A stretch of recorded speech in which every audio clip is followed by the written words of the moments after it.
Thank you so much for watching. Always love ending our week this way with the wonderful Colm Flynn, who joins us from the other side of the world with stories that will warm your heart. This is a fascinating one, Colm, because it tells us about a story of forgiveness and gratitude that is pretty amazing. Tell me the story of Anthony Ray Hinton. I wanted to make sure his name was correct. That's correct. And Paul, I'm about to do that. Before I do that, I owe you an apology. Because you'll remember when we first started talking from the Vatican, one night I was on with you and your crew put a cheap microphone on me. Remember that? Yeah. And the thing fell off and I looked and one guy was on his phone. The other guy was... I said, this Paul Murray show, this is a bit of a joke shop. Recently, I'm in Milan at the Olympics and I look around, I see your colleagues from Channel 9. Yeah. They're drinking wine, holding the camera. The reporter on air is sloshed and I said, you know what? Paul Murray show looks pretty professional after all. So I want to say I got it wrong. So it's I take back and I apologize. Australian TV all shiny on the camera, behind a little wonky at times. A little wonky Exactly. at I times. said I'm working for the wrong network. They're having all the fun over there. But anyway, gear shift. Yes, this is an incredible story. You mentioned his name, Anthony Ray Hinton. It's a tragic story, but with one of these beautiful endings, because this is a man that I had the pleasure of interviewing a few years ago in Birmingham, Alabama. He was 29 in 1985 when one day he was out cutting the grass at his mother's place. Two police officers pulled up and they were accusing him of murder. Now, remember, Paul, this had been a few decades since Rosa Parks and the civil rights movement, but still, this was Alabama, 1985. So he went to court. The whole thing, he maintained he was innocent, but it all went down to one piece of evidence. The prosecutor said they had found bullets at the scene of the murders which matched bullets in a gun in his mother's house. Because he was poor, he was given a state attorney who said to him first, well, look, the problem is you guys are always saying you're innocent. Let's just plead guilty and get this over with.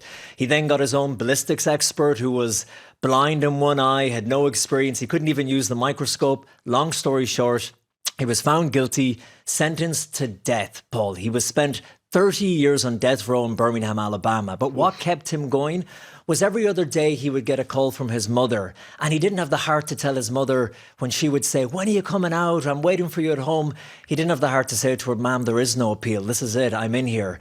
So I asked him in the interview what it was like being there in prison. It was living in hell on earth. I was 30 feet away from the death chamber. I remember reading you said the lights would flicker. Yes. That's when they throw on the generator and pull the switch to the chair. But what really devastated Anthony was getting the news in prison that his mother had passed away. The day that I learned that my mom had passed, to be honest with you, I didn't care whether I live or die. Tragic and so sad, but what is remarkable about this story, after spending 3 decades behind bars waiting for the electric chair, in 2014 a group called the Equal Justice Initiative, this non-for-profit, they heard about his story, they took on the case, they brought it all the way, Paul, to the Supreme Court. They ruled that the evidence had to be re-examined, and when they did, they said actually the bullet never matched the gun found in his mother's house, and he was released from prison. So you would think someone like that, of course, Paul, would be bitter, would be angry, but no, he lives in gratitude for every day. And I asked him in the interview about what it was like the moment he stepped out after 3 decades of being in a cell, and he was now once again a free man. The sun was shining brighter than it ever had shined, and I looked up at it and it seemed like it was just shining on me. Like a spotlight. It was as though I was walking on clouds. You have to believe in God. You have to believe that He will make a way for you. Every day I get up with a smile because I'm free. And I often look up and I thank God for waking me up, and I thank God for freeing me from that 30 years of pure hell that I was in. You can thank God. You Absolutely. Still have strong faith. Absolutely. I truly believe it.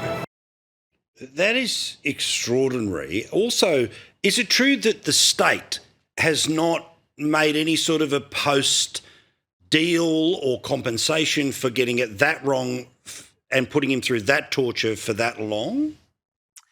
No, he never received any compensation because, you know, Paul, they say, well, it was a jury decided his case. It was fair and square. But again, at the time, all white jury, white police officers, white judge, white prosecutor.